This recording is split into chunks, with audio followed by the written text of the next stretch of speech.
Good afternoon. We still only have a few people joined in so far. We'll just go ahead and get started with a little bit of introduction. So you've come here today, hopefully to learn a little bit about phishing and protecting yourself from social engineers. A little bit about me. My name is Jesse LeGroux. I work currently at Madison Area Technical College within the technology services area, specializing in cybersecurity. I've had a variety of roles throughout the last couple of decades, and they've really started from customer service, desktop support, and have kind of migrated all the way into a variety of cybersecurity topics, governance, risk, and compliance. And just like any organization, we also do have to help understand, what are the security risks out there in the environment. And right now, phishing is a very hot topic. So I'm really excited that everyone came here to join me today and learn a little bit about phishing. I also look very forward to hearing a little bit about, your knowledge and your questions. And I will, don't hesitate to put anything in the chat. If you do have something to add to the conversation, I welcome it. We all like to do the best we can to know as much as we need to know. There are always gaps in our knowledge. So I'm looking forward to learning as much from you as hopefully you from me. And for our day today, I'm going to try to keep things interactive. A lot of this, I will be speaking to you about a variety of topics, and that will include, phishing and more information. And any questions that you have, feel free to put them out there, and we will gather some information to make it a more productive conversation. So please ask questions. And there will be time at the end for a question and answer session. If you do have questions throughout the chat, I'll try to address them while we're in the middle of the presentation. Although, we might save those till the end just to save time if we find we're in a little bit of a time crunch. But please feel free to ask questions at any time. And so we'll start with just a quick poll. You'll see there is a polling feature within the WebEx client, and you should see a poll question that's popping up. Basically, I'm hoping to get a better understanding of what you're hoping to take away from the session. I can talk about a variety of things, but in the end, we want to make sure that this is useful to you and your situation. If you can't find the polling feature, also just feel free to throw it in the chat. Any information is also great, and I can help to address it. So just let me know whatever it is you might want to learn. Right now, I think you can only kind of type in one topic, but if you do have a variety of things, let me know.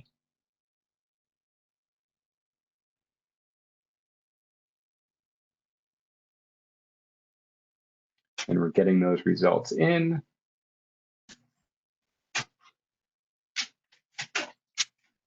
A little bit about kind of what we are going to cover today is, what is phishing? You might have seen it and maybe just really wondered what it was, including the fact that it starts with PH instead of an F for phishing.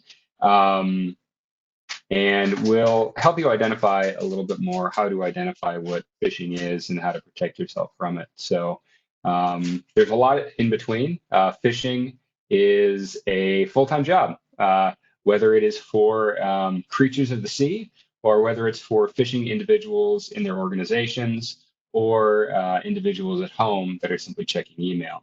It's a large risk out there for a variety of people, and it is not slowing down anytime soon. I've seen this, I think, the entire time I've been using email, and it's only getting worse. It's not really getting better. And we have about 5 seconds left in the poll, and we will take a look at what everyone says.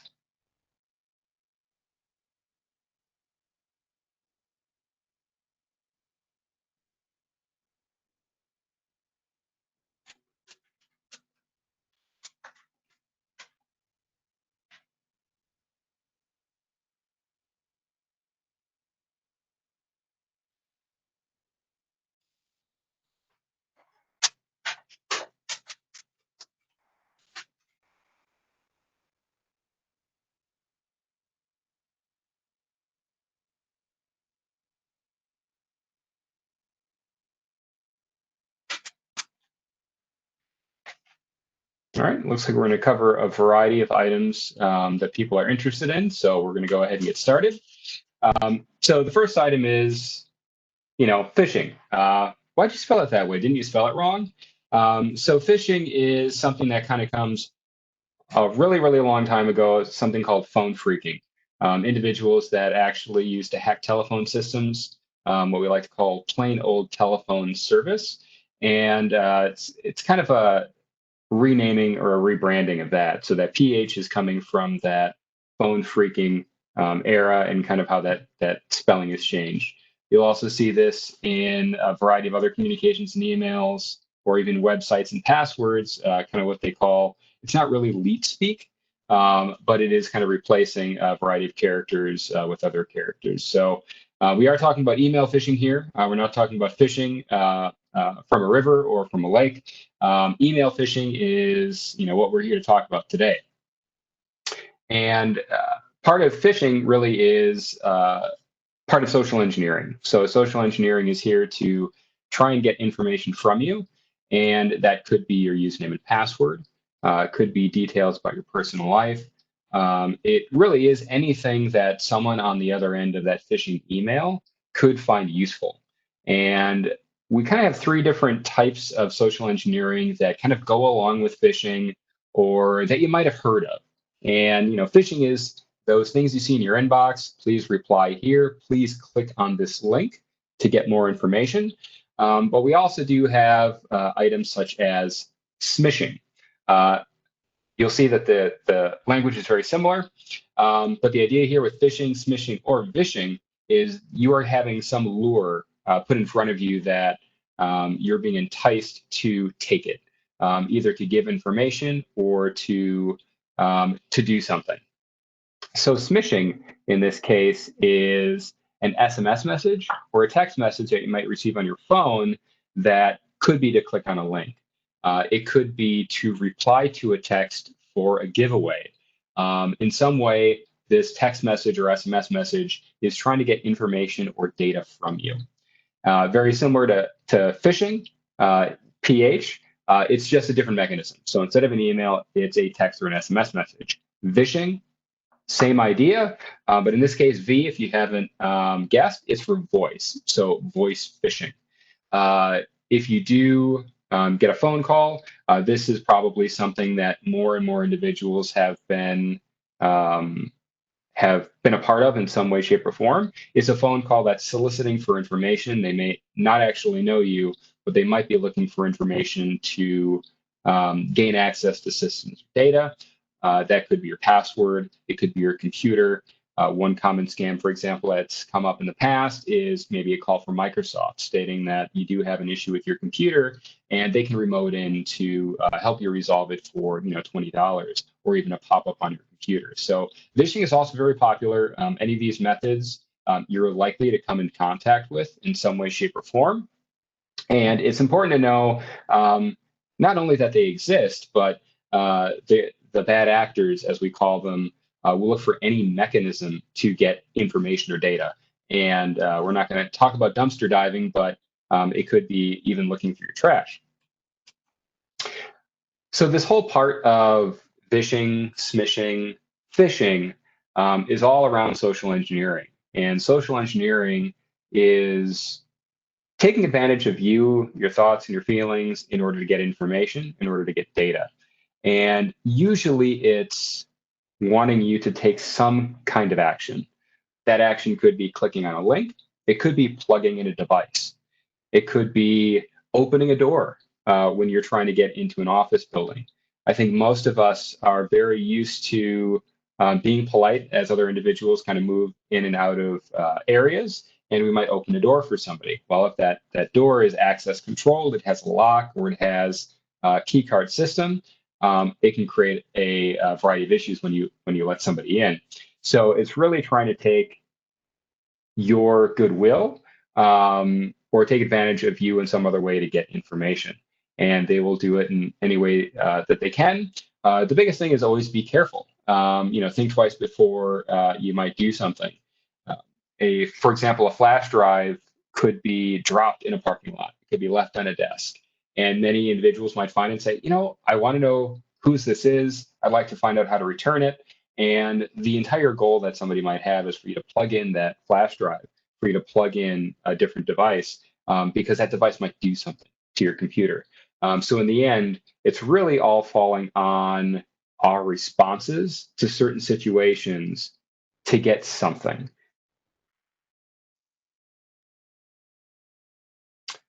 And this is another curiosity that I had for everyone, is, what is, and we'll make this poll a little bit shorter, only give everyone a minute. But I was kind of curious about, how many individuals actually have multiple email accounts. So in this case, I have more than one. I'm pretty sure I have more than 5. I don't think I have more than 10. But I think most of us on a day-to-day basis, we do have probably more than we'd like to think we have. It's also amazing whatever service you tend to sign up for, it requires an email account. One of the recommendations, which is for your own general cyber hygiene, is to use a different email account for every service that you use. I think that's extremely challenging because I think any one of us probably uses 10 services, 30, 40 even. When you think about any online service that you've signed up for or created an account for, best practice states you should have a different email address. That's extremely difficult to do, and most people just wouldn't be able to do that. So it looks like a majority of people have about 3 or 4 email accounts, which is a lot. The one reason I did want to know this is it's amazing how many accounts we have that we really don't think about, but it also allows even more mechanisms for somebody to try to phish your email account or to phish you to get information. In the end, what they're really looking for is money. There is some financial gain to be had by getting your information, by installing malware on your computer, by sometimes actually just literally having you pay them. For example, a Microsoft scam, you may have a pop-up that shows up on your computer, you click to fix it, they give you a phone number from Microsoft to call. When you call her, they tell you, for $20, this is a really easy problem for us to fix. We can solve it for $20 and we will get into your computer, do what we need to do. We'll be done in 5 minutes. What you actually don't know, this is a scam. They've just logged into your computer and they're installing malware in the background. They might be collecting other data that's on your device, but in the end, they also collected $20 by actually infecting your device. Most of the time, these kinds of attacks are really based on monetary gain. And even if you're concerned or interested about phishing just because of your personal life and what you've been maybe of risk to in your personal life, or you might be interested in lowering the risk where you work, in the end it's still about money. It could be stealing trade secrets. It could be stealing your information or having you pay for services you really don't need. That's kind of the idea around ransomware, which can encrypt or make inaccessible your data in exchange for money. And ransomware can also be delivered by a phishing email. So phishing is a common vector of attack or area that bad actors focus on to get into your device. So money in the end is really what people are after.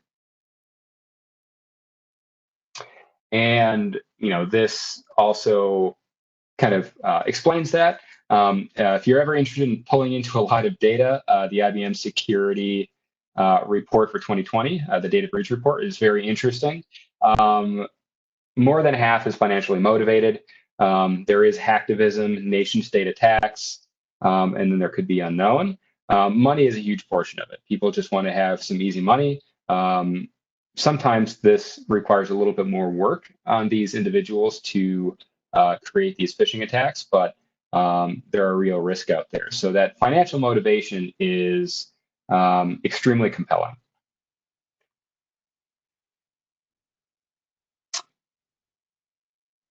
And another item that I'd like to point out too, how does your data get breached? And you can see all the way on the left, most of the time, or I guess a lower extent, social engineering is considered about 2.5%. The cost is up there. You generally, want to have a low cost. You don't have your data breached. But you can see near the upper right, phishing is among those items. However, phishing I kind of consider social engineering because you are really trying to take advantage of the individual receiving that email to do something. And so it is a part of social engineering where somebody wants you to take an action to do something. And then in the upper right, you can see compromised credentials. Well, that seems like it's the most common area of risk when talking about any of this. However, one thing I have seen, phishing can also be the start of an attack to get somebody's password. I'm sure, and I'd be surprised if you hadn't, but many of us have seen an email at some point, hey, by the way, it's the help desk. For whatever reason, we lost the password database. We really need the password so we can rebuild it and make sure you can log into your systems again. We don't want you to be affected by this outage, so please let us know, and we'll make sure to update that so you have the same password and you have no issues accessing our systems. That phishing email, can lead to compromised credentials. One thing I'll also note is part of the links that you might click on, they could also lead you to fake login pages. Creating a false website or a false login page is actually pretty common for individuals that are creating these phishing email campaigns. They want to basically trick you into a false sense of security. Oh, this is the login page for my company, or it's for Microsoft, or it's for Google. I trust this. I'm going to sign in and give my information. What you may not know, if you never check the website link at the very top of your browser, it actually could be going to a completely different place. It just happens to look very, very similar to the page, if not maybe even exactly the same as the page you would otherwise go to. So phishing, while it doesn't look like it's the, biggest issue with any of this, it can lead to the other items in terms of compromised credentials. It is a large vector of attack for that as well.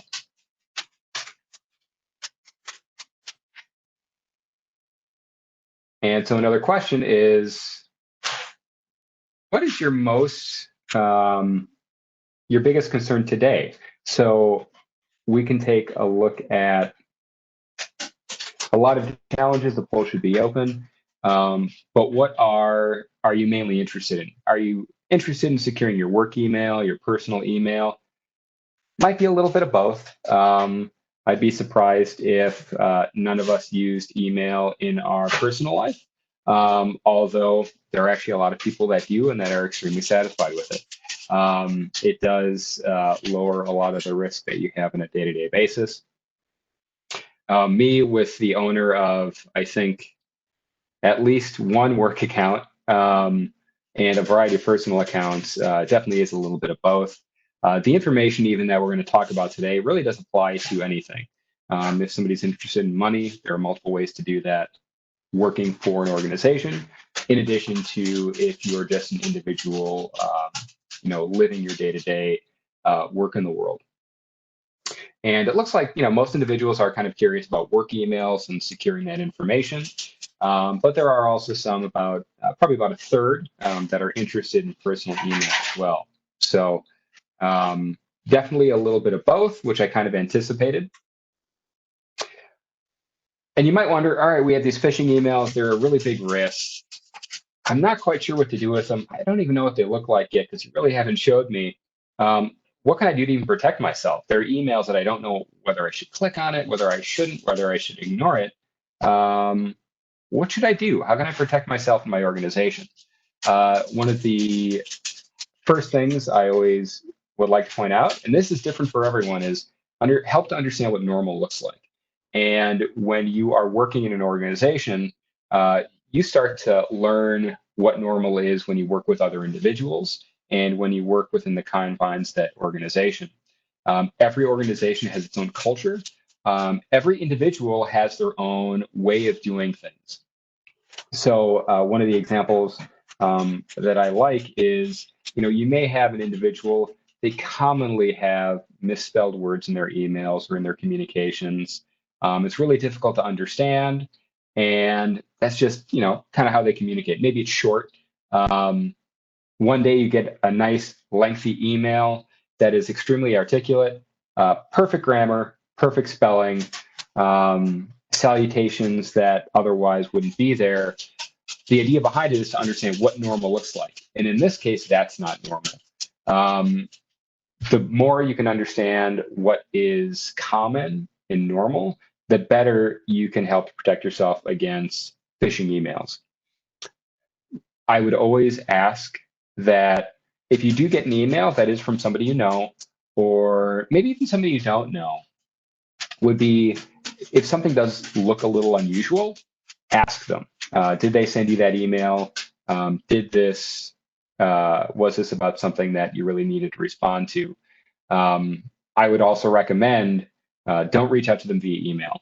If for whatever reason their email address was compromised, if it is somebody else that's sending you email back and forth, don't reply to the email to ask whether it's valid or not. Go ahead and actually ask them in a different mechanism, whether it's via the phone, or it could be a different application. You might have to chat with them at home or at work, but find a different mechanism. Lead with curiosity and ask questions. That goes along, hey, is this normal? By the way, did you send me that email? It looked a little unusual.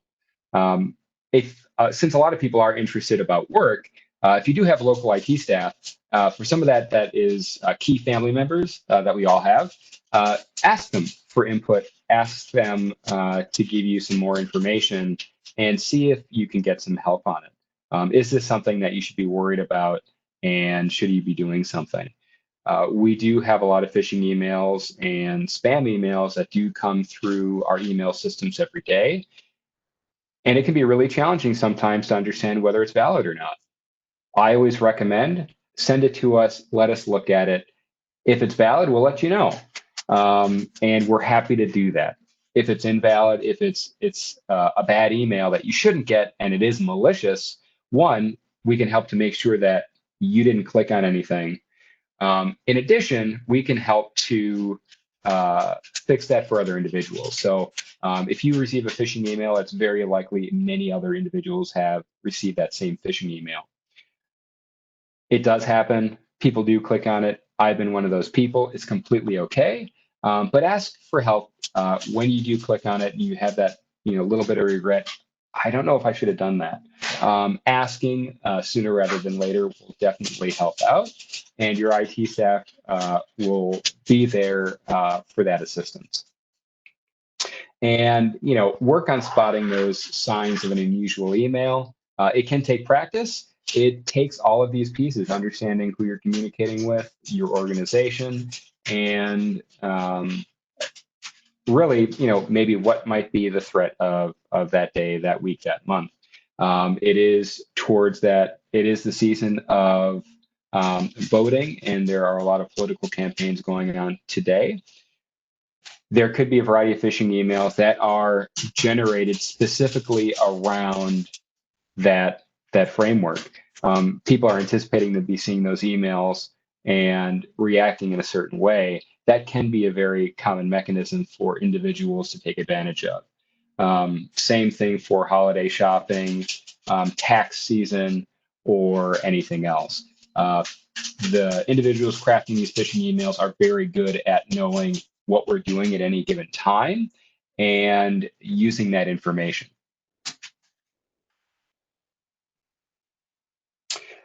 One of the most common items that I'd recommend for everyone is, pay attention to how you feel. So I think we all realize when we do see an email or we have received a phone call, you see that one subject line and it makes your blood boil. You don't really know what to do, but you want to do something. It's really at those instances that you want to pause, think, and decide what to do next. There are a variety of things that you can do at that moment, but it's always good to take a pause. This is also just good in general. I know I have sent emails or replies to individuals that at the moment seemed like a good idea. In hindsight, it really wasn't. It didn't have the right tone, or maybe I was not even being genuine with how I felt about the situation or about that email in general. So pause, think about it, and then decide what to do next. You might find that just by pausing and reflecting on it, one, you'll have a better response to that email, but you also might allow that fight or flight response to calm down a little bit so you can actually react with a clearer head and might spot something that otherwise you didn't. So pay attention to how you feel when you receive an email. It does allow you to make better responses, but it does put you in a better position to respond in a way that puts you at greater safety. They, and by they, I mean any of these bad actors creating these phishing emails, they really are depending on you taking an action and really giving you a sense of urgency in, click now. You just won $1 million. Click now within the next 20 minutes and you're going to get $1 million. Or if you don't reply by tomorrow, you're fired. There are a variety of these emails that are out there, and people do get caught up on them every day. The biggest thing you can do, or the best thing you can do, is pause, slow down, and react accordingly. And if there is something where it does need an immediate response, I also still recommend reaching out to somebody in a different mechanism, whether it's by phone, or maybe it's video chat or some other method. Something that at least one helps you confirm that the message is valid, but allows you a different opportunity to respond. Email just leaves a lot to be desired in terms of having real, genuine communication. So definitely pause when you do have those feelings, because it's one of the best indicators that you might have a phishing email. And so one of the items I wanted to point out was, what does normal look like? So here's an email from me, in this case to me, and it does look at least normal from what I'm used to. My name at the very top is last name and then comma first name. Some email systems will actually do first name and then last name. It's just important for you to know what normal looks like.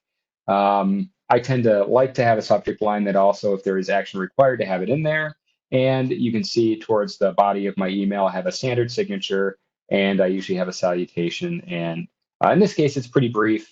I tend to be a little bit more wordy, but it fits overall with what I do on a day-to-day basis. So for me, it looks pretty standard. You can also see my picture in the upper left. So you can at least get a better idea. It's probably me and not somebody else. One of the unusual items, and it might be difficult to point out, is Outlook blocked access to a potentially unsafe attachment. So while creating the presentation for this today, I actually did want to create something that you might see, which is an attachment that could be malicious. Kind of an example of the things you should not download or double click on.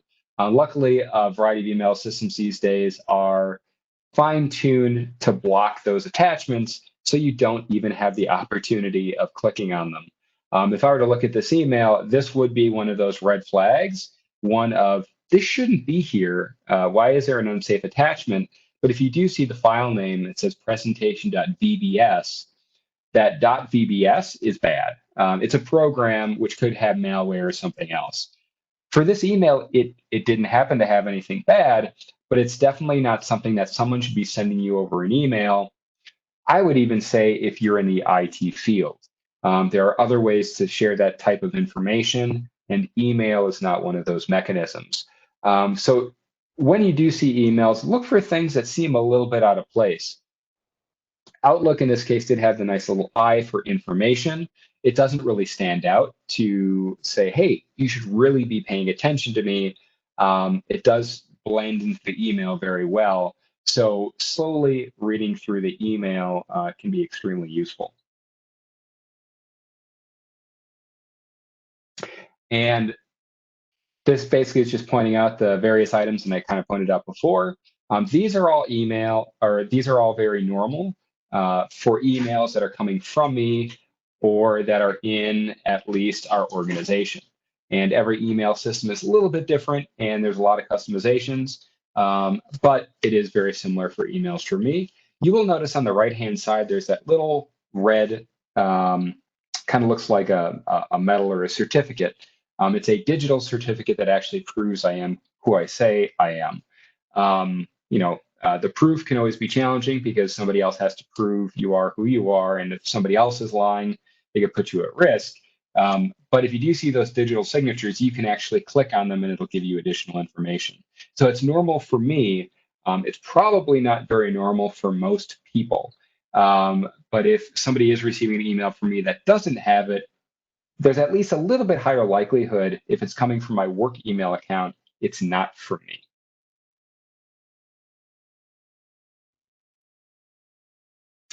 And so you might, we all want to know what does a bad email look like? So this is one. There are many, many out there, but you can kind of see in the subject, exclusive reward.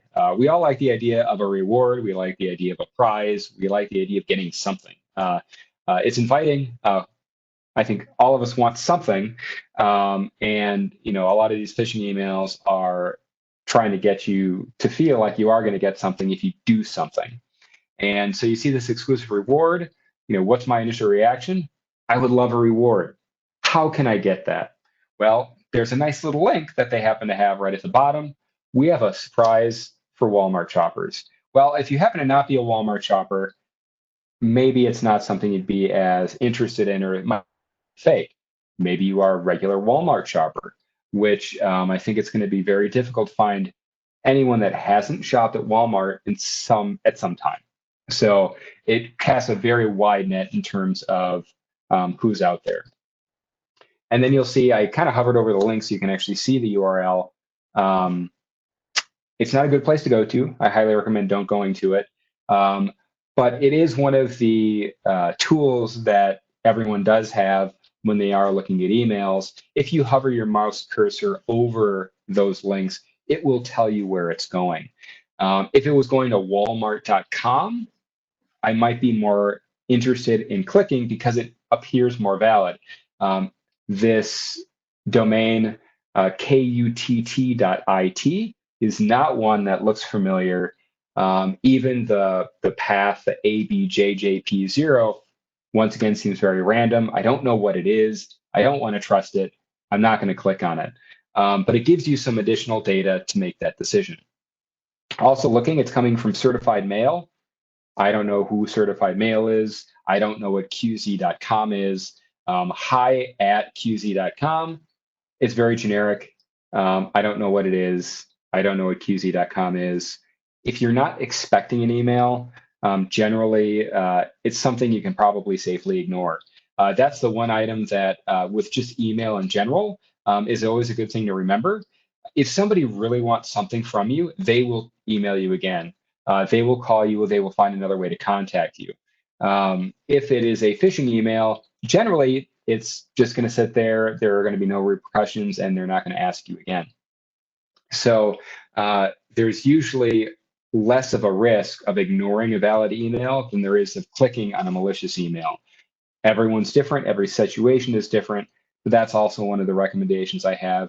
If you see a suspicious email, ask your IT staff because they are there to help you. Here is another example, and you can see the URL. In this case, I don't know who Franco Parisi is. This inbox.ru, anything usually ending in .ru is a little bit suspicious. The same thing with the qz.com. They're very generic looking emails. If I'm expecting work email all the time, I don't know what it is. I don't know who it is. It does look like it should be an invoice, but I'd be really, really curious why it's coming from this Franco Parisi. It also does seem a little unusual for me that the first name and last name don't have a capital letter.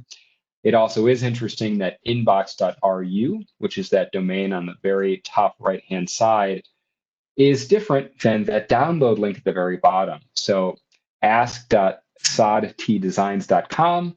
Many times, if you're working with an organization, whether internally or externally, the email address is actually going to match the download link. Unless it's going to a place like Dropbox or OneDrive or something else, many times it reflects their email address.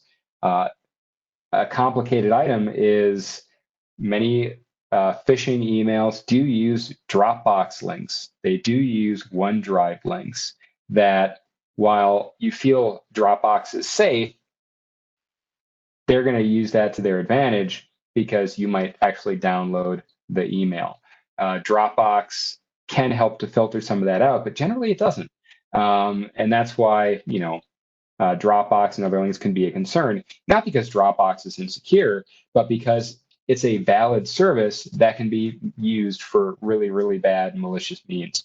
So, know who you're getting information from. And ask if you have questions. In this case, it's an international number. I'm not working with anyone internationally at the moment. If I really was concerned, I could call them back and say, hey, by the way, I got this from you. I'd like to know what it's about. If it was an actual invoice I was anticipating, I would call the normal business line for that business. It's always a good thing to just verify the information that you're receiving via email, ask questions, and look up for additional information if you need it. So if this was from a valid company, I might actually go to their website, look up the valid phone number, and then call them back. Many times they can just give you bad information in the email that puts you in the bad direction. Same thing if somebody was falsifying an email for me. We do have a public directory at Madison College. If you look up my name, you will find out what my email address is, and you will find out what my phone number is. If my email that you received has something different, it's highly likely it was actually falsified. And there are some easy ways to look it up, whether it's a corporate directory you have at work, whether it's verifying with a friend, hey, what is the email address or phone number of so-and-so, or simply by calling information from contacting somebody using the information you already have at your disposal where you've had valid communications. So there's a variety of items that in this email are a little unusual, and you can see them here. The thanks or thank you. There's also best regards. So there's kind of two kind of endings of an email right in there. So usually those are unusual signs for me. But if you do know a person that does this frequently, that could be normal for them. So once again, know your environment, know the people you're communicating with and their habits, because it helps you spot when there's something a little bit unusual. And so I'm going to give you a couple other tools that you might be able to use at your disposal. These are a little bit more technical, but if you are looking at home emails, if you don't have IT staff because you're really worried about your home devices and your home email account, these tools can be useful. There are some caveats I do want to point out. While these are really useful tools and they're very easy to use, it does require you uploading content to these tools for them to verify whether it's malicious or not. That could actually be a PDF that you received in your email and you're not sure if it has malware or bad software on it. You open it and install some software. You might need to upload that PDF to the service so it can check it. Well, if that PDF has actual sensitive information or valid information you don't want potentially exposed, this might not be what you would want to use in that case. Once again, that's why I always recommend if you do have IT staff you're working with or you do have another expert to ask, they can help to point you in the right direction. But usually just contacting, did you send me this? If it's not, you don't expect it, just don't open it, delete the email, don't open the attachment. That curiosity, while it can be useful for us to understand what is phishing, is also what the attackers use for us to open those phishing emails. Because I really want to know what is in that PDF. What happens if I do double click on it? And it's that curiosity that can also, while it's an asset, it can be a detriment when it puts us at risk. And I will have these at the end for resources as well. VirusTotal.com. It's actually a great resource. You can put a web link that you might have in a phishing email, take that web link, you can use it and put it in this tool. It will actually scan the website and tell you what's there. Is it malicious? Is it not? In this case, this was from a different phishing email, and I put it in, and it says, hey, there's all these services that are saying it's malware. If you're seeing a score like this in a variety of different malware engines saying this is malicious software or it's malware, you can be pretty safe that you shouldn't open it. So it's a really useful tool. Not only will this use links that you receive in emails, it will also allow you to upload a file so you can actually have it scanned that way as well. If you are using different devices, you may not have an antivirus program installed, or you may not have one that you're not sure if it actually is giving you the true sense of security you want, and you want to double check it. This is a great tool to do that. I use it all the time to just verify whether a file might be infected or not. It's not foolproof, but it definitely gets you pretty quick. It's really, really useful tool. It's extremely easy to use and it's free. So virustotal.com, and you can use URLs or you can use attachments. And another website is URLscan.io. I don't think I actually have that in the screenshot, but I do have it in the resources slide. But scan URL or URLscan.io, it is a site that allows you to basically run a scan, either public or private, to better understand what's on the website. One of the reasons I do like this tool is on the right-hand side where I have the arrow, it will actually show you a screenshot of what that website looks like. Many times when you load a website that's bad, it will load information that could be malicious. But this screenshot picture will actually help you understand, is this something I'm used to seeing? And maybe it's moved locations. It's not foolproof, but it can help you get a better idea of whether something's valid or not. You will actually see that this one does not have a classification. There are a variety of services that talk to each other that say, hey, this is bad, don't go there. In this case, the URL scan, I don't think did see that information, but you get all sorts of other technical information. As an end user, I'd be kind of interested in the screenshot to see what it shows, and if it's a site that we might want to take a look at. And somebody did ask, will I send an email with some of the resources and tools? And yes, I will. We do have the attendee list, so I'll make sure to get that information sent out. I definitely recommend taking a look at the tools. They can be extremely useful. The downside about any tool is it can lull you into a false sense of security. I checked this. It says it's okay, so it must be fine. The tools are only as good as we make them. And they're only as good as the information that's available today. So if this is a new phishing campaign, it's a new virus that's been created, there might be gaps in terms of understanding whether it's bad or not. So it's a useful tool. It's not 100%. That's why I always recommend just delete that email if it doesn't look familiar. We all want to know what happens when you open that Word doc or that PDF doc, or what's in there. What is that $1 million that I'm missing? It can be challenging, but we usually have to pass that by. Usually, if it is too good to be true, or if it looks too good to be true, it is too good to be true. I would be extremely surprised if you received an email that you won $1 million. Most likely, they're going to call you. Or, well, I guess they could show up with a big check to your house or your apartment. I doubt that's going to happen as well, but it is a possibility. So definitely take a look. They're great tools to use. There's a lot of other tools out there, but I did want to recommend those two because I use them quite a bit, and I think they're easy enough for most end users to utilize on a day-to-day basis. And a few different resources that I'm recommending. There are a ton of resources out there. One that, if you're interested in phishing emails specifically, phishing.org, they have screenshot examples. One of the reasons I didn't use screenshots from their website is they're their pictures. So check it out, see what some of their phishing emails look like. At Madison College, we have something called the Fish Bowl. So we help to show everyone at the college, what does a phishing email look like in the college? Um, my guess is if you have a friendly IT staff member where you work, they might have examples of this is what we're seeing. And it can be really challenging to communicate that out when we receive so many of them.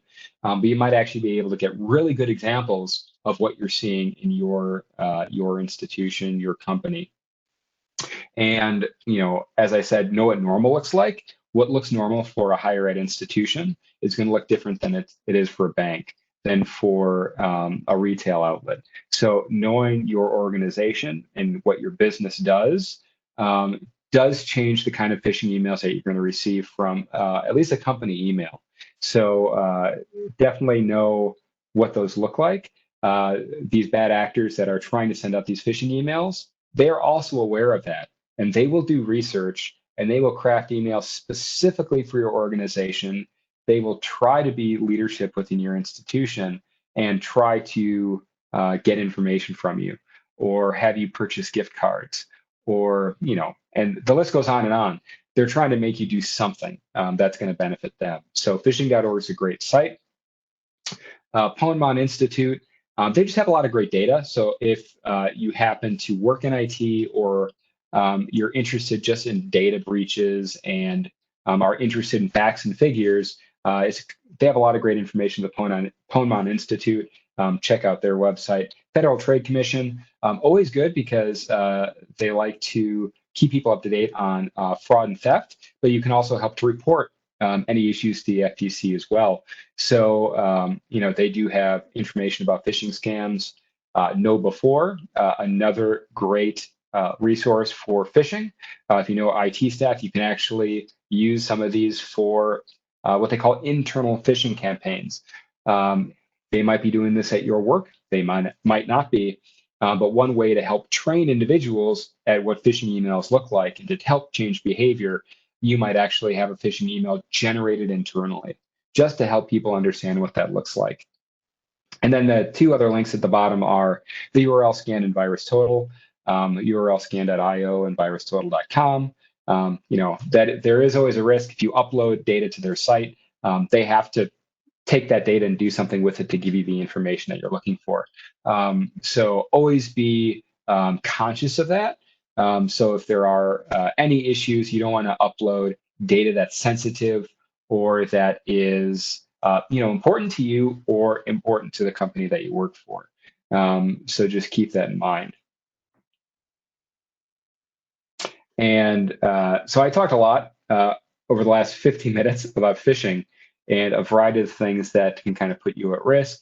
You did see some examples. I definitely recommend taking a look at the various sites that I put up there. I do have a variety of other resources, excuse me, that I would recommend. As you may or may not be aware, this month is Cybersecurity Awareness Month, among many other things. And there are a lot of great educational resources to help you with cybersecurity, whether it's email phishing, whether it's identity theft, or many other subjects. So I'll include some other resources in an email as well after this, so you have those to take a look at. There's never a shortage of resources out there on the internet, and there's a lot of dedicated individuals that help to make sure that those resources are updated all the time. So please, anyone that has any questions, please feel free to type them in the chat, throw them in the Q&A. Any questions that anyone has, I am here to answer them.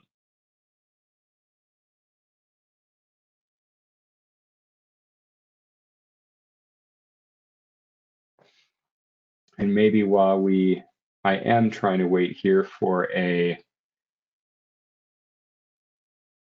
question.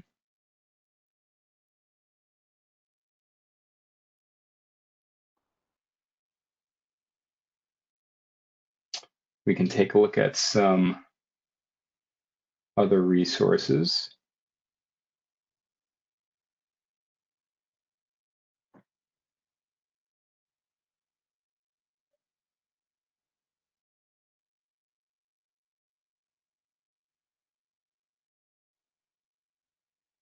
So once again, any questions that you have, feel free. I definitely want to make sure that if there are questions or anything outlying that didn't make sense, or you want to get more information about that, I can help to answer it.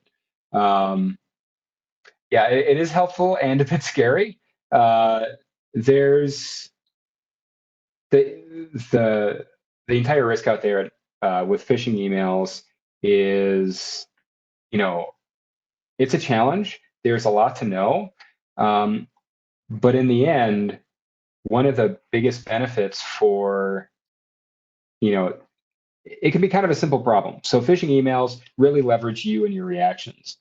You generally know who you communicate with, and that is something that someone else really can't duplicate.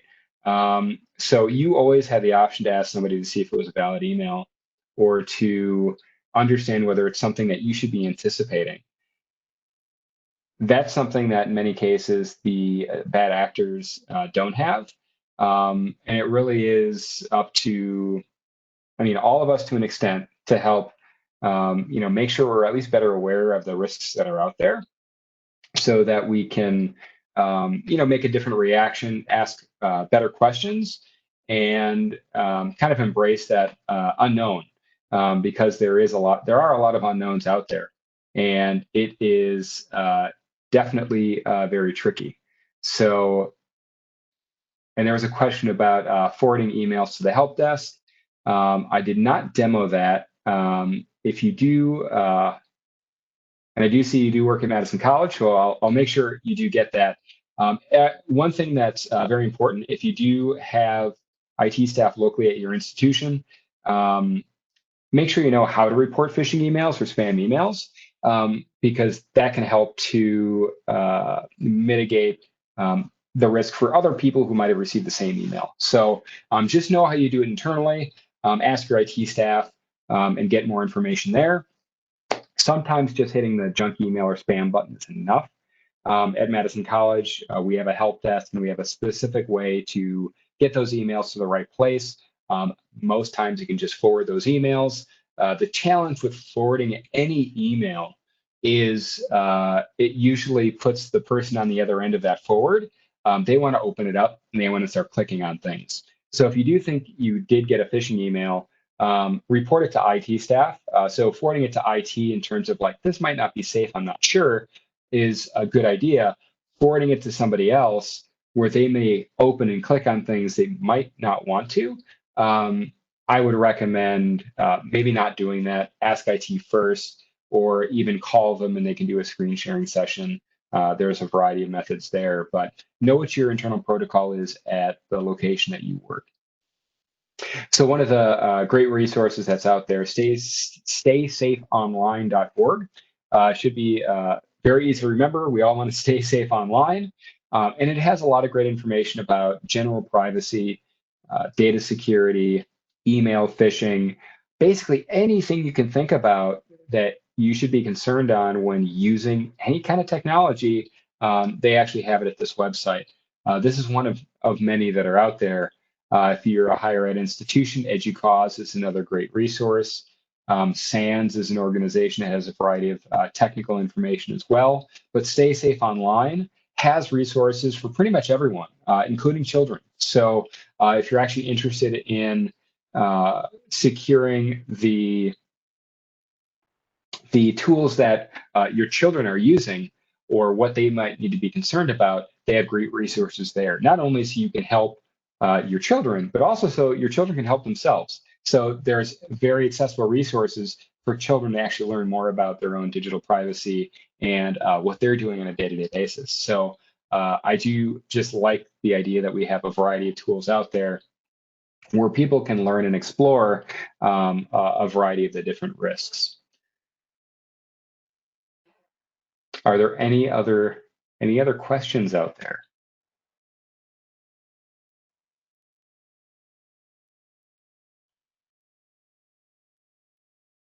I haven't heard anything yet. That is not a question, but a meeting.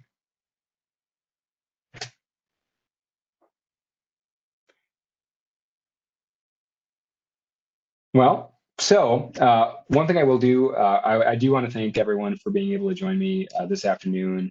It's great to be able to communicate with others about email phishing and really anything cybersecurity related. Email phishing is one of those things that, as I said in the beginning of the presentation, it's massive. It's not going anywhere anytime soon, and it's something that we all can learn about, and something that affects all of our lives. So even if you're retired, even if you're a student and you don't work, email phishing is part of your life because you probably have an email address and you're communicating with other people. Even if you're not communicating with other people, someone out there is trying to get your email address so they can send you an email that they might want you to click on. It can be extremely challenging, but it's always good to know, whether something's safe or not. If you don't know the sender, if you're not quite sure about it, don't open it, don't click on it. Most of the resources you get through email are actually available online, and you can go directly to the source to get more information. So even if it is a sale for a specific product, you can usually go to the product's website, get more information, and look at it that way. So, be careful, be curious, but make sure that to at least know where to stop in terms of clicking on that next email or clicking on that attachment. Definitely leverage your local IT staff and anyone else you might know, including me. I'll make sure to email everyone with some more information, but don't hesitate to reach out. And in addition to that, any feedback or thoughts regarding this presentation, the information that I provided, or anything that you would think would be helpful in the future, please do let me know. We do want to help communicate with more individuals in the community and make sure that you're all safe, especially not just Cybersecurity Awareness Month, but every month. So I want to say thank you again, and I hope that you all have the great rest of your day. Thank you.